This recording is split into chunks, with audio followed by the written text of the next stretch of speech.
최근 아이와 아빠의 여행 일지를 다루고 있는 MBC 모 프로그램이 인기를 끌면서 부모의 역할에 대한 관심도 덩달아 늘어나고 있습니다. 오늘은 제대로 키워라의 저자 류랑도 박사님 만나서 이야기 나눠보도록 하겠습니다. 안녕하세요. 네, 안녕하십니까. 제대로 키워라라는 책에 대해서 간단히 소개 부탁드립니다. 제대로 키워라라고 하는 것은 부모들이 올바른 역할을 해서 자녀들이 홀로 서게 하는 그러한 책이라고 볼 수가 있습니다. 그래서 이 제대로 키우라에는 아이들이 잘못되거나 혹은 어긋나는 것은 아이들의 물론 잘못도 있겠지만 부모 역할이 절대적이다라고 하는 게 가장 핵심이라고 볼 수가 있겠습니다. 그래서 대개는 아이들이 잘못되거나 했을 때 아이들에게 책임을 갖다가 묻는 경우가 많은데 그렇지 않다. 그래서 부모들이 역할을 어떻게 하고 또한 아이들에게 얼마만큼 아이들을 존중해주고 인정해주느냐에 따라서 아이들이 성장하는 것이 달라진다라고 하는 게 이 책의 핵심적인 내용이라고 볼 수가 있습니다. 네. 대한민국 최고의 성과 경영 컨설턴트로 불리시는 걸로 알고 있는데 특별히 자녀 교육 관련 책을 펴시게 된 계기가 있나요?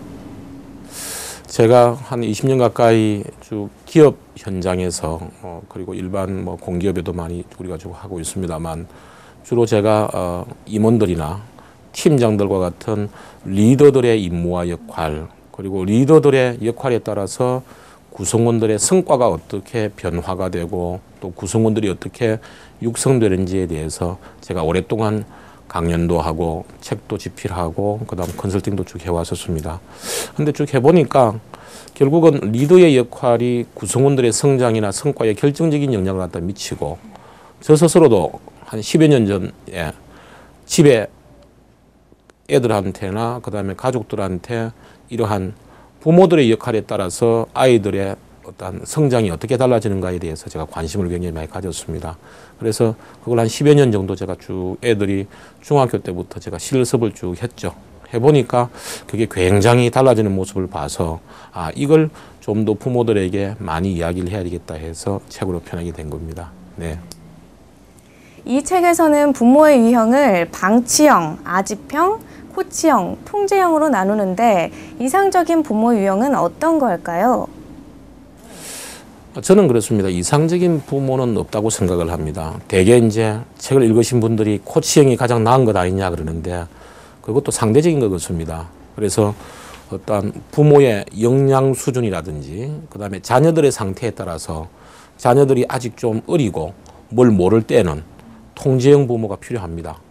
그리고 또 부모는 솔직히 뭔가 좀 사회 돌아가는 것도 잘 모르고 먹고 사는 문제에 굉장히 허덕이고 있는데 자녀는 굉장히 똑똑하고 뭔가 자기 나름대로 사회를 보는 눈이 있다. 이럴 때는 방치형도 저는 나쁘지 않다고 생각을 합니다. 근데 이제 아집형은 조금 힘들겠죠. 이를테면은 부모가 역량도 잘 안 되면서 또 자녀들에게 일일이 간섭하는 것은 조금 무리가 좀 있겠지만 코치형이나 통제형이나 그다음에 방임형 부모들은 그 나름대로 자녀의 상황이나 부모의 상황에 따라 가지고서 어느 것이 옳다 이렇게는 저는 볼 수가 없다고 봅니다. 다만 어느 정도 자녀들이 성숙했을 때 우리나라 부모들이 보면은 굉장히 좀 혼돈하고 있는 것 중에 하나가 초, 중, 고등학교 때는 굉장히 자녀 교육에 신경을 많이 씁니다. 근데 대학을 입학을 하거나 고등학교 한 2, 3년쯤 되면은 부모들이 그냥 대학교 가는 데만 초점을 맞추는데 사실은 자녀들의 성장에 있어서 가장 중요한 시기가 고등학교를 졸업하고 나서 대학 혹은 사회생활, 결혼하기까지의 요 20대가 저는 제일 중요하다고 봅니다. 저희 과거를 놓고 보더라도 부모들이 그때 좀 제대로 코칭을 좀 해주고 하면 참 좋을 텐데 오히려 그때쯤 되면 이제 대학생이니까 네 알아서 해라. 성인이니까 이제는 간섭 없이 네 알아서 해라 그러는데 사실은 부모의 코칭이 가장 필요할 때가 언제냐. 사실은 고등학교를 졸업하고 20대 때가 제일 중요한 시기라고 볼 수가 있습니다. 그래서 그런 관점에서 놓고 본다면은 좀 자녀들이 아직 잘 모르고 성장을 할 때는 어느 정도 통제형도 필요할 때가 있겠죠. 하지만 고등학교, 대학교 정도가 되면 이제는 코치형 부모로 가는 게 바람직하고 이상형 부모라고 볼 수가 있겠죠. 네. 그래서 자녀들의 생애 주기별로 어떤 부모들의 형태나 역할들도 조금 달라지는 것 같습니다. 네. 자녀 교육에 있어서 부모들이 자주 저지를 수 있는 실수가 있다면 어떤 것들이 있을까요? 부모들이 제일 많이 저지른 실수가 바로 부모 스스로가 완벽한 부모가 되려고 한다는 겁니다. 그러니까 사람은 아는 것만 알고 모르는 것은 모르는 것을 인정을 해야 되는데 부모들은 자녀 시기를 다 겪어왔기 때문에 내가 너희들의 시절을 다 겪어왔으니까 다 안다라고 하는 생각을 하고 있고, 그리고 또한 자녀 교육서라든지 또한 다른 훌륭한 사람들이 이야기하는 것을 갖다가 자기가 모든 것을 퍼펙트하게 다 익혀서 이거를 자녀들에게 그대로 적용하겠다라고 하는 그러한 부모들이 굉장히 많습니다. 그래서 제가 볼 때 부모들이 제일 저지르기 쉬운 실수 중에 하나가 바로 이 완벽한 부모가 되려고 하는 것들이 제일 지금 문제가 볼 수 있는 거죠. 근데 완벽한 부모라고 하는 것은 결국은 자기가 세상에서 봐왔던 롤 모델이 굉장히 많지 않습니까? 근데 자녀들을 갖다가 그러한 롤 모델에 끼워 맞추려고 하는 것이죠. 근데 자녀가 되고자 하는 어떠한 미래의 꿈은 자녀가 가지고 있단 말이죠. 근데 그걸 인정 안 하려고 그러는 거죠. 그래서 사회적으로 통용되고 사회적으로 인정을 받는 그러한 자녀들의 모습을 마치 이상적인 자녀들의 모습이라고 생각을 하고 그걸 막 이렇게 갖고 나가려고 그러고 그걸 만들어 가려고 하는 부모들이 굉장히 많은 거죠. 그래서 언뜻 보면 완벽한 부모가 굉장히 이상적인 부모일 것 같은데 사실은 의외로 완벽한 부모가 자녀들을 제일 많이 망치는 경우를 볼 수가 있습니다. 왜냐하면 자녀들을 존중하고 인정해 주지 않거든요.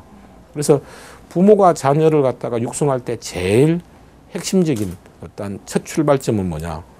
자녀를 내 새끼라고 생각하지 않고 나와는 동등한 인격체고 자기의 인생을 스스로가 살 권리가 있다라고 하는 것을 진심으로 존중해 주는 것.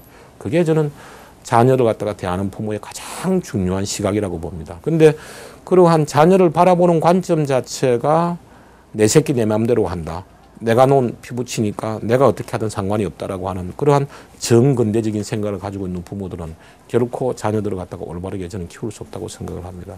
그래서 제가 이 책 제목도 제대로 키워라라고 이야기를 했는데 사실은 반어법이죠.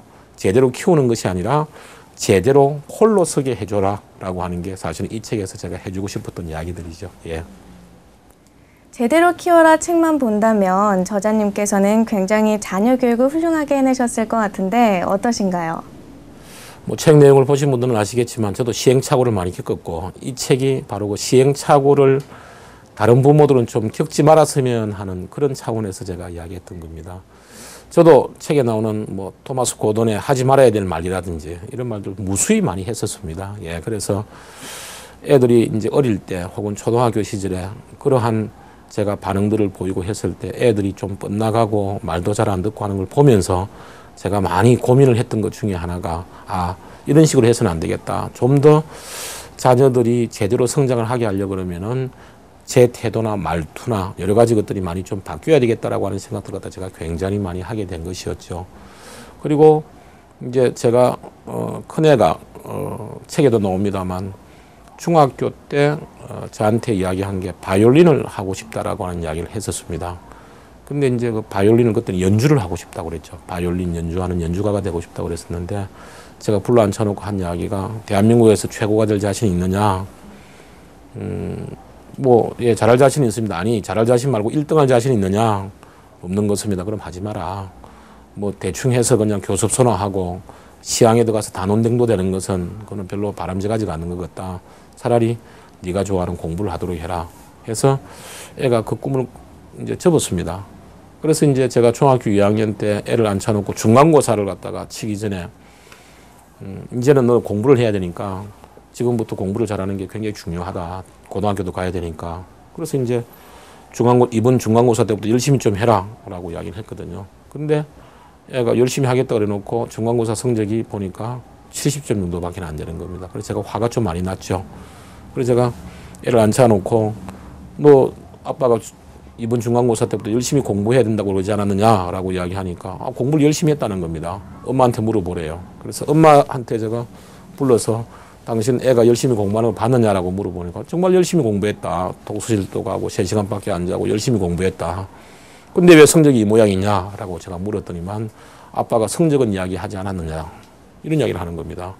그래서 그때부터 저희 집안에 최선을 다한다, 솔직해야 된다, 정직하게 살아야 된다는 것은 없어지고, 그때부터 애들을 육성하는 방법을 말로 해서 되는 게 아니고 스스로 기준을 합의하고 그 기준을 스스로 지켜나가는 모습들을 가져가는 게 굉장히 중요하겠다. 그리고 가까운 사이일수록 대화를 할 때 말로서 하기보다는 뭔가 구체적인 기준이 필요하겠다. 예를 들면 빨리 들어와라 라고 하는 것보다는 10시 반까지는 들어와라. 좀 더 열심히 해라 라는 것보다는 지난번에 75점 맞았으니까 이번에는 85점 정도 맞는 게 어떻겠느냐. 이렇게 좀 더 구체적인 숫자로 이야기하는 것이 필요하겠다라고 하는 생각들을 제가 큰애가 중학교 2학년 때 많이 깨달았던 거죠.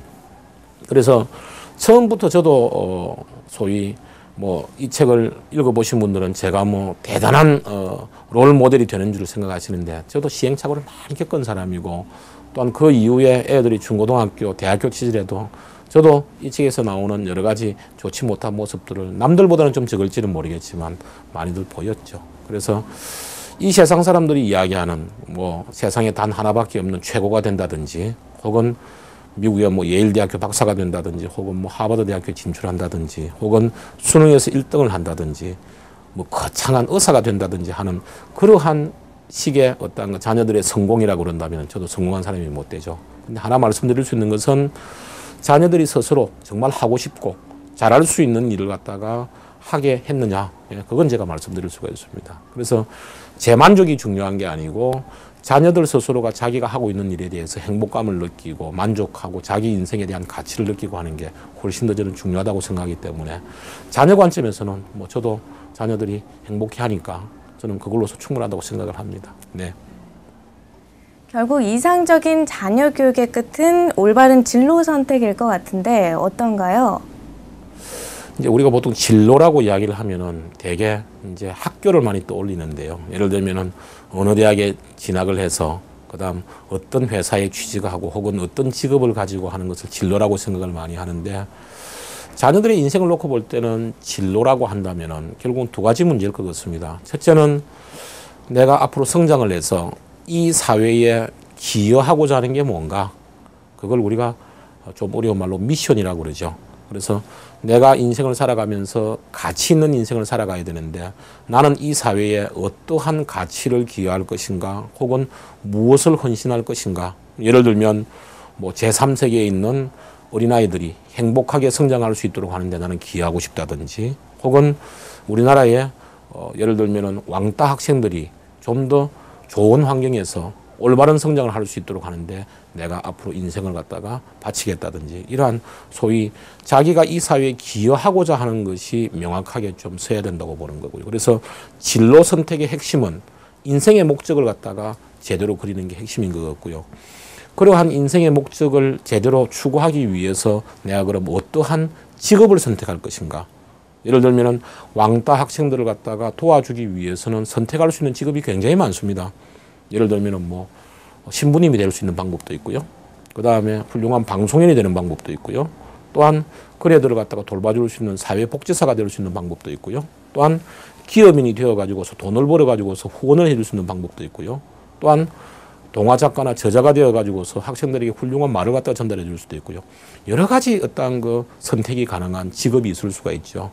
근데 내가 가지고 있는 역량이나 적성을 고려해 봤을 때에 나의 인생의 목적을 추구하기 위해서 나에게 가장 적합한 직업은 무엇일까를 우리가 흔히 비전이라고 이야기를 합니다. 그래서 우리가 진로 선택이라고 하는 것은 이러한 자녀들의 인생의 목적과 그 인생의 목적을 추구하기에 적합한 내 적성과 역량에 맞는 비전을 제대로 선택하게 하는 게 진로 선택의 가장 큰 핵심이라고 볼 수가 있겠죠. 그래서 오히려 자녀들이 초등학교, 중학교, 고등학교 시절에는 어떻게 보면은 올바른 품성과 그다음 올바른 태도를 갖다가 잘 체질화시키는데 많은 시간을 갖다가 투여를 해야 된다면은 이러한 진로라고 하는 소위 미션과 비전을 갖다가 선택하게 하는 것은 고등학교 한 2, 3학년 정도 그때부터 대학교 시절에 굉장히 중요한 시기라고 볼 수가 있는 것이죠. 그래서 그때 되게 연령대로 놓고 보면 한 16, 17살 때부터 시작해서 한 23, 4세 정도까지의 요 시기가 사실은 생애 주기로 놓고 볼 때는 자녀들의 성장에서 제일 중요하다고 볼 수가 있습니다. 그래서 되게 자녀들 교육 혹은 육아 그러면은 거의 다 초등학교, 중고등학교로 많이 생각하시는데 제가 볼 때는 고등학교, 대학교 시절이 제일 중요하다고 볼 수가 있습니다. 예. 저자의 입장에서 자녀를 올바르게 키우는 비법 한 가지만 알려주신다면요? 자녀들을 갖다가 제대로 키우기 위해서는 저는 가장 중요한 게 바로 부모의 임무와 역할을 깨닫는 게 제일 중요하다고 생각을 합니다. 물론 그것 말고도 여러 가지가 있을 수 있겠지만 자녀들 갖다가 올바로 성장을 시킨다라고 하는 이야기는 결국은 부모가 자신이 책임지고 또한 해야 될 일이 무엇이고 내가 자녀를 갖다가 성장을 시키는 데 있어서 어떤 역할을 수행하느냐, 내가 끌고 가느냐, 아니면 내가 뒤에서 밀어주느냐, 아니면 코칭을 해주느냐라고 하는 소위 임무와 역할을 갖다가 제대로 인식을 하고 이 임무와 역할을 훈련받아야 됩니다. 대개 많은 사람들은 어떤 자기가 영어를 잘하기 위해서는 영어 공부를 학원을 다니기도 하고 그 다음에 무슨 컴퓨터를 잘하기 위해서는 전산학원을 다니기도 하는데 부모의 임무와 역할을 제대로 하기 위해서 자기가 배우겠다는 생각하는 사람은 별로 없습니다. 그냥 다 알고 있고 누구든지 할 수 있는 상식적인 일이라고 생각하는 절대 그렇지 않습니다. 그래서 이 부모의 임무와 역할을 갖다가 제대로 인식하고 올바른 습관 혹은 훈련을 받는 게 정말 제가 볼 때는 재산을 100억대를 이룬다, 1000억대를 이루는 것보다 훨씬 더 저는 가치 있는 일이라고 생각을 합니다. 네. 마지막으로 덧붙이실 말씀 있으시다면요? 제가 이제 자녀들하고 쭉 생활을 해보니까 결국은 자녀들하고 평상시에 대화를 할 때 습관을 익히는 게 굉장히 중요한데요. 그 자녀들하고 대화를 할 때 저는 가급적이면은 문자 중심의 추상적인 그러한 대화보다는 좀 더 숫자 중심의 구체적인 대화를 통해서 자녀들이 좀 더 구체적인 어떤 언어 습관을 갖다 가지게 하는 게 평상시에 저는 굉장히 중요하다고 생각을 하고요. 그리고 또한 자녀들에게 뭔가 어떤 자녀들이 뭘 하고 싶다고 하거나 혹은 어떤 것을 해달라고 했을 때 항상 부모가 던져야 될 질문 중에 하나가 왜 하는지에 대한 목적을 늘 물어보는 습관들이 굉장히 중요할 것 같습니다. 그래서 이것을 하지 마라, 하라가 중요한 것이 아니라 너 왜 하려고 그러느냐? 왜 아이스크림이 먹고 싶으냐? 그래서 아이스크림을 먹으면 무엇에 좋을 것 같으냐? 하고 해서 늘 자녀들이 자기 행동이나 사고에 대해서 목적의식을 가질 수 있도록 하는 것과 그리고 좀 더 정확하고 구체적으로 표현하는 습관들을 들이는 것, 이 두 습관을 저는 부모들이 평상시에 굉장히 좀 잘 해줬으면 좋겠다. 그러면은 힘들이지 않고도 자녀들 스스로가 어떤 일을 하기 전에 자기가 하고자 하는 행동이나 일의 목적을 생각할 수 있기 때문에 스스로 자립심이나 자존감들을 갖다가 많이 좀 키워질 것 아니냐라는 생각을 갖다 할 수가 있습니다. 그래서 가급적이면은 부모들이 자녀들한테 이래라 저래라 하기보다는 왜 그러한 행동을 할 수밖에 없는지에 대한 이유를 자주 물어준다면 자녀 스스로가 내가 왜 이 일을 해야 되는지에 대한 목적의식을 분명하게 가질 것 같습니다. 그걸 좀 부탁을 드리고 싶습니다. 네. 아이의 미래를 바꿀 수도 있는 부모의 역할, 굉장히 중요해 보입니다. 오늘은 제대로 키워라의 저자 류랑도 박사님 만나서 이야기 나눠봤습니다. 귀한 시간 내주셔서 고맙습니다. 네, 감사합니다.